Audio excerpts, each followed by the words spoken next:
মানে ঘরটা থেকে বাইর করে দিলে পান্তা ভাতও পাবেন না। বলছেন না বড় বোন নিয়ে পান্তা ভাত খেয়ে থাকবেন, সেই পান্তা ভাতও কপালে জুটবে না। মায়ের পায়ে ধরে থাকতে অনেক লজ্জা লাগতেছে, কিন্তু বড় সতীনের পা ধরে থাকতে তার লজ্জা লাগতেছে না। আর যেই খালার সাথে হচ্ছে যোগাযোগই করে না বছরে একবার, সেই খালার থেকে এখন টাকা ধার করে আনছে। তো গাইস, আজকের ভিডিওটা আমি ভয়েস ওভার দিয়ে শুরু করতেছি, কারণ কথা বলছিলাম, অনেক কথাই বলছিলাম কিছু মানুষকে নিয়ে। কেন জানি রান্নার কারণে না ভয়েসটা ভালো আসে নাই, যার কারণে এখন আমারে আবার কষ্ট করে ভয়েস ওভার দিতে হইতেছে। যাই হোক, এগুলো আমার কাছে কোনো ব্যাপার না, আমি তো আগে ভয়েস ওভারই দিতাম।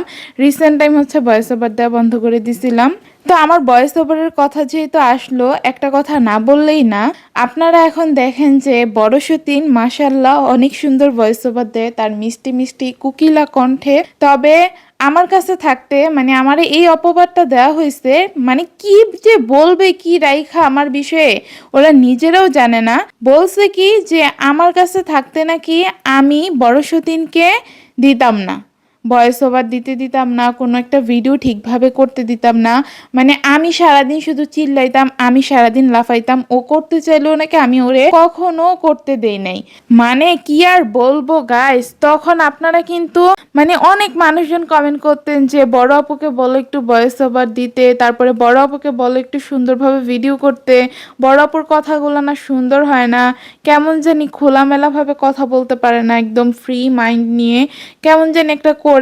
বড় অপরে তুমি একটু শিখাও, বড় অপর যাতে সুন্দরভাবে সবকিছু করে। তো আমি কিন্তু সব ধরনের চেষ্টাই করতাম, সবসময় অভয় দিতাম। তারপরে ভিডিও এডিট করা সবকিছু তো আমিই করতাম, একটা কন্টেন্ট আইডিয়া বলেন সবকিছুই কিন্তু আমিই করতাম। তো আমি শুধু ভিডিওটা এডিট করে যদি ওরে নিয়ে বলতাম যে ধরো তোমার তো মানুষজন অনেক পছন্দ করে, তুমি বড় সতীন ধরো তুমি এই ভয়েস ওভারটা দিয়া দাও, মানুষজন অনেক পছন্দ করবে, তুমি যা পারো তাই দাও, তোমার নর্মাল কথাবার্তা মানে তোমার যা আসতেছে মাথায় তাই দাও, তোমার হচ্ছে অনেক সাজায় গোছায় কিছু বলতে হবে এরকম কিছু না, ভয়েস ওভার সবাই নর্মালি দেয় যা মাথায় আসে। কিন্তু তখন আমার সতীন না পারতো না, ডিরেক্ট মুখের উপরে বলে দিত না না আমি এসব পারি না, আমার ভিডিও করতে ভালো লাগে না, আমার এইটা আমার সেইটা, আমি এসব কিছু পারবো না, এইভাবে আমার মুখের উপরে না করে দিত বড় সতীন। আর এখন ওই মেয়ে আমার নামে অপবাদ দেয় আমি নাকি ওরে হচ্ছে কখনো ঠিকভাবে ভিডিও করতে দেই নাই, ভিডিও এডিট করা শিখাই নাই, তারপরে ভয়েস ওভার দেওয়া শিখাই নাই, একটা ভিডিও কিভাবে করবে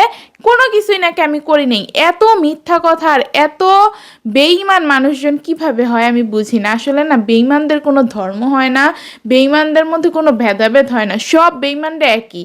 নিজেদের স্বার্থে আঘাত পড়লে মানে চোখ উল্টাইতে এক সেকেন্ডও দেরি করে না, আর কি সব যে বলে নিজেরাও জানে না। তা আমি নাকি ওরে কিছু করতে দেই নাই। যাই হোক গাইস, কি আর বলবো ওদের বিষয়ে। এদিকে দেখেন বাইরে কি পরিমাণে ঝড় তুফান, তো এগুলা দেখা হচ্ছে আমার আর লোভটা আমি সামলাইতে পারি নাই। খিচুড়ি আর গরুর মাংস খাওয়ার এমনি তো অনেকদিন ধরে খেতে ইচ্ছে করতেছিল, যেহেতু বেশ কয়েকদিন ধরে বৃষ্টি বাদলা, তো স্বাভাবিকভাবেই সবারই মন চায় একটু গরম গরম ধোয়া ওঠা খিচুড়ি আর গরুর মাংস খাবে। তো আমারও মন চাইছিল।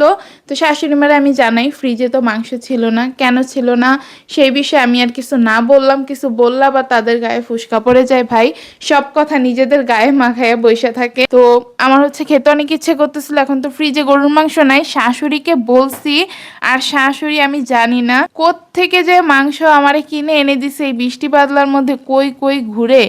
আলহামদুলিল্লাহ আলহামদুলিল্লাহ, এমন একটা শাশুড়ি মা আল্লাহ আমাকে উপহার দিচ্ছে, আল্লাহর কাছে অনেক বেশি শুকরিয়া। কিন্তু আমার এই যে আমার শাশুড়ি এত ভালোবাসে এইটা দেখেও না কিছু মানুষের অনেক জ্বলে, অনেক, যেটা বলার বাহিরে। জামাই নিয়ে বসে আছে, বসে থাকুক না, না মানে আমার পিছনে তার লাগতেই হবে, শাশুড়ি আমারে কেন ভালোবাসে এইটা নিয়েও তার সমস্যা। মানে এমন একটা কথা বলছে গাইস, শাশুড়ি আমারে ভালোবাসে দেখা, মানে সে বলছে কি যে আমারে নাকি শাশুড়ি মা সব কিছু শিখাইয়া পড়াইয়া দেয়, আমি নাকি কোনো কিছু পারি না, এমন কি শাশুড়ি যে আমারে সব জিনিস শিখাই পড়াইয়া দেয় সেইটাতেও নাকি আমি ফেল, আমি জামাইয়ের মন জয় করতে পারি না, এইটা সেটা আরো অনেক কিছু। তো এখন আমার কথা হইতেছে কি, মানুষজন তো সংসার করতে করতে সংসারের সমস্ত হালচাল বুঝে নাকি, ওর মতো সংসার করার আগেই হচ্ছে একদম প্ল্যান করে গুছাই আসে যে জামাই নিয়ে আমি একলা সারাদিন দরজা আটকে বসে থাকবো।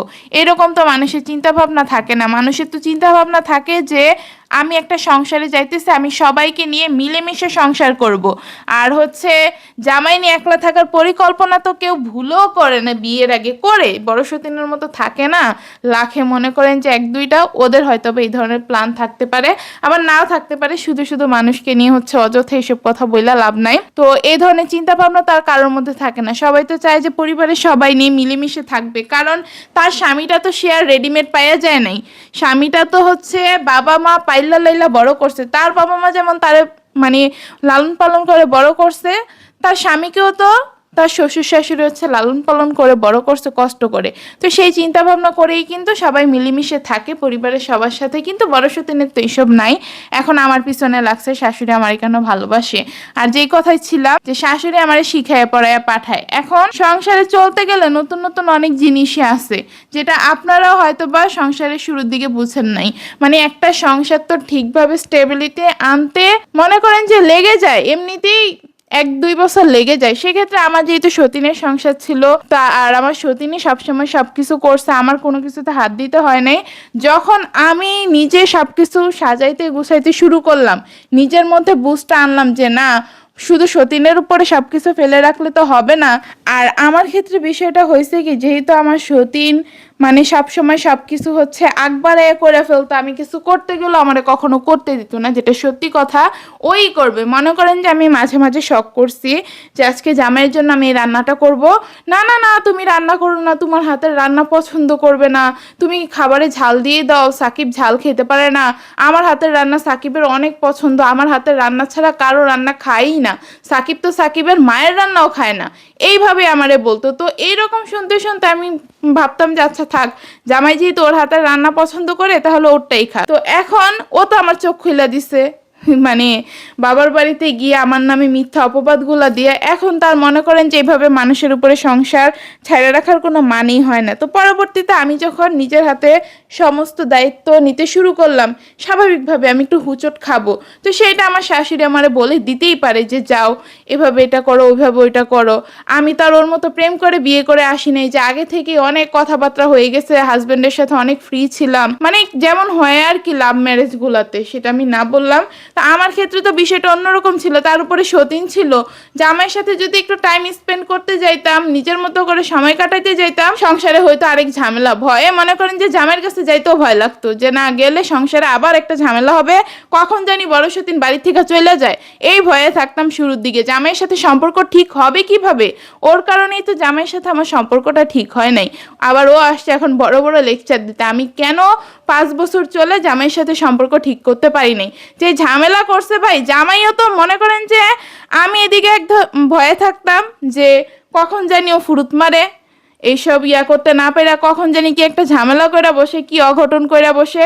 জামাইও তো সেম ভয়েই থাকতো, জামাই তো ওরে বেশি ভালোবাসে, এই কইরা কইরা মনে করেন যে জামাইয়ের মনের মধ্যে একটা ভয় ঢুকাইছে, আর জামাইয়ের কাছে প্রমাণ করতে চাইছে আমি তোমার অনেক ভালোবাসি। ঠিক আছে, জামাইয়ের কাছে তুই প্রমাণ করবি অনেক, তুই মানে জামাইরে ভালোবাসিস, এই কারণে আমার লাইফটা নষ্ট কইরা, আমার স্বামীর ভালোবাসা থেকে বঞ্চিত কইরা এখন সব দোষ শুধু আমার। আমি রাগারাগি করি কারণ আমি রাগারাগি করি তোদের কারণে ভাই। আমার জামাইয়ের সাথে কেউ শুধু শুধু রাগারাগি করে না, আর শুধু শুধু ঝগড়াঝাটিও কেউ করে না। যারা সাংসারিক মানুষ তারা খুব ভালোভাবে এইসব জিনিসগুলো বুঝতে পারবে। এখন আসছো তুমি হিংসা করতে যে শাশুড়ি কেন আমারে ভালোবাসে। আর একটা কথা না বললেই না গাইস, মানে শ্বশুর শাশুড়ির ভালোবাসা কিন্তু সব মেয়েরা পায় না, অনেক ভাগ্যবতী হতে হয় শ্বশুর শাশুড়ির ভালোবাসা পাইতে। হ্যাঁ, জামাইয়ের ভালোবাসা ম্যাক্সিমাম মেয়েরাই পায়, ম্যাক্সিমাম মেয়েরাই জামাই নিয়ে আলাদা একটা সুখের সংসার করতে পারে, কিন্তু শ্বশুর শাশুড়ির সাথে মিলেমিশে থাকতে পারে কয়টা মেয়ে? অবশ্যই সেই মেয়েটা অনেক গুণবতী এবং ভাগ্যবতী, দুইটাই হয়, যেটা আমার আছে। আর আমি যেহেতু আমার শ্বশুর শাশুড়ির মন জয় করে এতদিন ধরে থাকতে পারছি, তুমি চিন্তা করো না আপু, আমি আমার জামাইয়ের মন একদিন ইনশাল্লাহ জয় করে নিব। তুমি শুধু সেই দিনের ভয়েই থাকো, সেই দিন তোমার অবস্থা কি হবে। তোমার তো আবার জামাই আমারে ভালোবাসতেছে ওইটা দেখলেই মাথা শেষ হয়ে যায়, আউলা জাউলা হয়ে যায়, তখন না তুমি আবার বাবার বাড়িতে দৌড় মারো। এখন বেশি বড় বড় কথা মানে বইলো না, ঠিক আছে? পরে কিন্তু ঝইরা পইরা যাবা। আর গাইস, আজকে হচ্ছে গরুর মাংস রান্না করতে করতে আমার একজনের কথা খুবই মনে পড়তেছিল, কারণ এতদিন তো তার জন্য আমি অনেক রান্না বান্না করে আসছিলাম। তো তার আবার এই ধরনের খাবারগুলো খুবই পছন্দ। আর তার প্রতি না এত ভালোবাসা দেখায়ও লাভ নাই, কারণ আমার প্রতি তো তার কোনো মায়া মহব্বত কোনো কিছুই নাই, নিজের মেয়েটার প্রতিও নাই। ওই দিন আব্দুর রহমানের জন্য পরাপর 2-3 বার জামা কাপড় নিয়ে আসছে, তাও আবার ব্র্যান্ডের থেকে সব ভালো ভালো জামা কাপড়। ঠিক আছে নিয়ে আসছে, সেটা আমাতুর রহমান দেখে নাই, কিন্তু কালকে তো আমাতুর রহমান দেখছে যে ওর জন্য এত ভালো ভালো জামা কাপড়গুলো আনছে। আমার মেয়েটা মন খারাপ করেছিল, বারবার শুধু বলতেছিল না আমাকেও নতুন জামা এনে দিতেই হবে। কেমনে পারলো বাবা হয়ে এই কাজটা করতে? খারাপ না শুধু আমি, সে আর তার বড় বোন অনেক ভালো। আর এইসব কথা বললেই তুলনা দেয় আগের কথা, মানে আগে হচ্ছে আমাতুর রহমানের জন্য অনেক কিছু আনছে, এখন কিছু আনতে পারবে না। মানে অনেক কিছু যে কি আনছে গাইজ, সেগুলো আপনারাই দেখছেন, আপনাদেরকে দেখানো হয়েছে। তো বাচ্চা মানুষের সাথে কি আগের হিসাবগুলো দিয়ে লাভ আছে বলেন তো? আর আমাতুর রহমানের জন্য যখন যাই কিনছে না কেন, সব কিছু ডাবল ডাবল কিনছে, ছেলের জন্য উঠায় রাখছে যে ছেলে আসবে, ছেলে এসে হচ্ছে এগুলা দিয়ে খেলা করবে, এটা পড়বে, এটা এই করবে সেই করবে। কিন্তু এখন ছেলের জন্য শুধু একলা কিনে কেন, মেয়ের জন্য কেন কিনে না? ছেলে না থেকে ছেলের জন্য সবকিছু ডাবল ডাবল কিনছে, এমন কোনো জিনিস নাই যেটা শুধু আমাতুর রহমানের জন্য কিনছে। সব জিনিস আব্দুরের জন্য কিনছে। এখন আসছে আমার সাথে আসলে যুক্তিতর্ক খাটাইতে।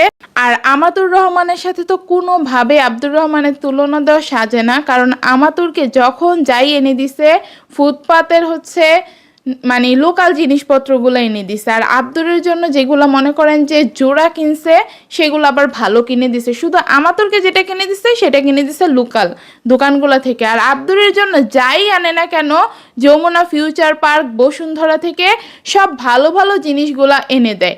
একজন বাবা হয়ে কিভাবে সন্তানের সাথে পারে এরকম দুই ধরনের আচরণ করতে? আসলে যে না বৌদের মাঝে সমতা রক্ষা করতে পারে, সে সন্তানদের মাঝে সমতা রক্ষা করতে পারে। আর আমি ওদের আশায় আর বসে থাকবো না যে বাবা মেয়েকে দিবে। কালকে শাশুড়ি মা আসলে আমি শাশুড়ি মাকে নিয়ে মার্কেট করতে যাব, মেয়ের জন্য যে কি কি কিনে ওইগুলা দেখে বড় সতীন একদম শেষ হয়ে যাবে হিংসায়। আর গাইস আমি দুঃখের কথা কি বলবো, মানে কাপড় ধুই কয়টা দিন ধরে যে কি শুরু হয়েছে, বৃষ্টি পড়ে, ভালো কথা বৃষ্টি পড়ে, কিন্তু এই 2-3 দিন ধরে তো অবস্থা এমন হয়েছে, এই যে ছাদে যে কাপড়গুলো এখন দেখতেছেন না, ওইগুলো 2 দিন ধরে ছাদের মধ্যে ভিজতেছে। এর আগে একদিন হচ্ছে আমি বালতিতে কাপড়গুলো ফালাই রাখছিলাম, মানে সারাদিন ঝিঝিঝিক করে বৃষ্টি, তো ছাদে দিলে তো সেই অবস্থাই হবে, আবার বৃষ্টি পড়ে হচ্ছে ভিজে যাবে কাপড়গুলা, যার কারণে আমি দেই নাই চিন্তা ভাবনা করে। এখন দেই নাই ভালো কথা, আর কয়দিন রাখা দিব বলেন? কাপড় চোপড় ধুয়ে বালতিতে রেখে দিল তো কাপড় চোপড় নষ্ট হয়ে যায়, তারপরে বিচ্ছিরি গন্ধ বের হয়। পরে ভাই আমি দিলাম, বৃষ্টিটা কালকে একটু কম, ওমা দেখি যে আবার শুরু হয়ে গেছে ধের করে বৃষ্টি। তো যাই হোক, বেশি কিছু বলবো না, এতক্ষণ তো আপনারা অনেক কথাই শুনছেন, শেষে জাস্ট কিছু কথা বলে ব্লগটা শেষ করে দিব। জামাইয়ের তো ভাই অনেক টাকা পয়সা হয়ে গেছে, তার বড় বউ তার বাবার বাড়ি থেকে হচ্ছে টাকা পয়সা এনে দেয়।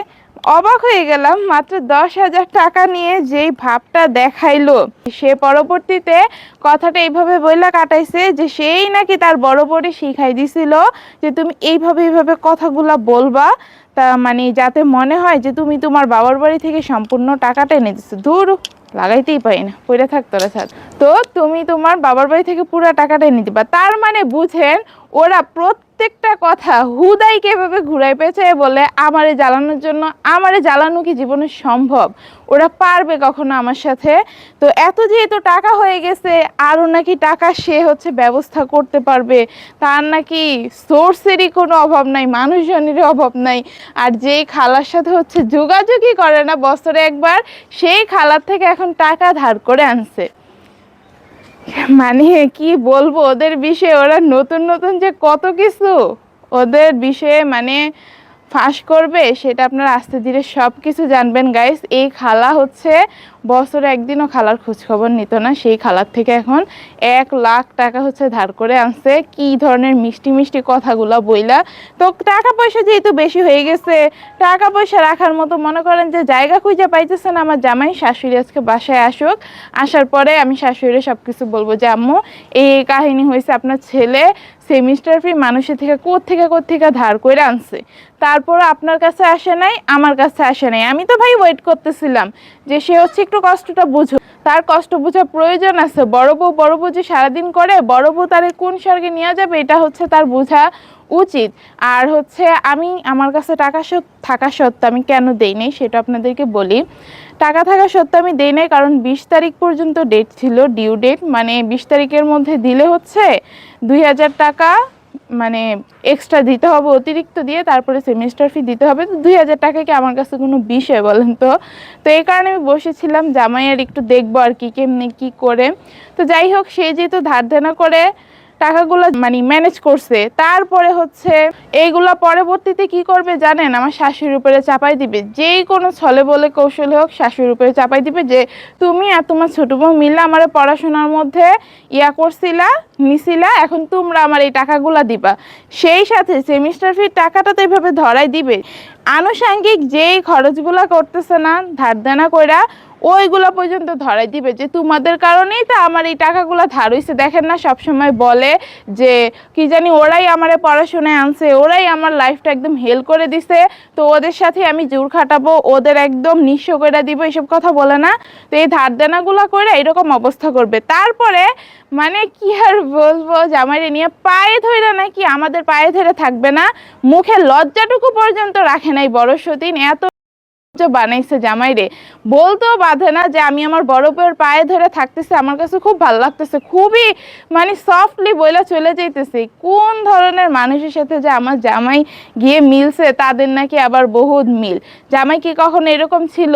তার হচ্ছে মায়ের পায়ে ধরে থাকতে অনেক লজ্জা লাগতেছে, কিন্তু বড় সতীনের পা ধরে থাকতে তার লজ্জা লাগতেছে না। তো থাকেন, বড় সতীনের পা ধইরা কয়দিন থাকতে পারেন সেটা আমি দেখতেছি। আর আমার পা ধরে থাকবেন সেটা আমি বলতেছি না, আপনি আপনার মার পায়ে ধরেই থাকবেন। আমি শাশুড়ি বাসায় আসুক, আজকে তো আসবে না, কালকে শুক্রবার, কালকে আসবে, আসার পরে সব কিছু বলবো। মানে ঘরটা থেকে বাইর করে দিলে পান্তা ভাতও পাবেন না। বলছেন না বড় বোন নিয়ে পান্তা ভাত খেয়ে থাকবেন, সেই পান্তা ভাতও কপালে জুটবে না। যে ধার দেনা করছেন মানুষজন লাঠি নিয়ে আসবেন এই পিছন পিছন তাড়া করতে। যাই হোক গাইস, আজকে আর কিছু বলবো না, শুধু দেখেন আপনারা আমারে জ্বালাইতে আসছিল জামাই আর বড় সতীন। বড় সতীন যে কেমনে হিংসা একদম শেষ হয়ে যায় আপনারা শুধু দেখবেন।